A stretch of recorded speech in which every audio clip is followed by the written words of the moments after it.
This is pretty much a summary video and little odds and ends that you'll want to know when you're staying here, including transportation, what to expect while you're here, different features of the resort and so on. There are several of these videos, so go ahead and listen to them all because you'll want to know these for when you're staying here.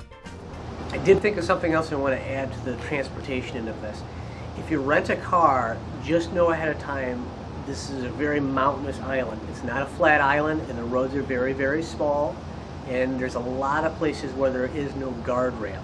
And of course you'll be driving on the left, so if you're normally if you're from the States, you're used to driving on the right, be prepared for that. That is a reality here, and the roads are very, very tight, and some of the drivers can be who are used to it can be a little more aggressive. So just know that ahead of time. Just know that ahead of time. The advantage, though, is if you do rent a vehicle, is you've got your freedom and it's a lot less expensive, because really paying for taxis constantly can really, really add up here. And you've got to wait for them too. They usually doesn't take long for one, maybe 10 minutes for one to get here if they call one for you. Sometimes less if they're really close. But the car thing is kind of the way to go. If you really want your freedom, but just know that there's a lot of really tight areas that you have to negotiate, whether you're on the road or even driving within the resort parking lot here. There are some areas that are a little bit tight. And if you're not a person who's intimidated by traffic, though, or you find it exciting, you might love that portion of it.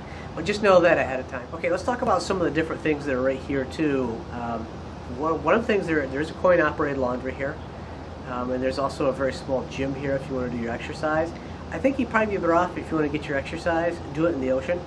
And also the walk, if you want to walk down to the ocean, depending on what unit you're in, there's a lot of nature trails that you can walk to, and going between the different pools, the different areas like that. There's a lot of walking and exercise that you can get done while you're here. Of course, I would definitely bring some water with you, stay well hydrated. And just kind of an odd side point that I'll tell you too is that even though I got a cold shortly after I got here, I must have gotten it from somebody on an airplane, at an airport or something. I ended up getting a cold. But something I noticed that was kind of odd is once I was in actually the salt water, a lot of my symptoms went away. So I don't know, maybe there's something to that, maybe there's not. But at any rate, if you want to get some exercise done and then really enjoy yourself, I loved being down there and doing the snorkeling just in this little area they got down here, this little sugar beach area they've got.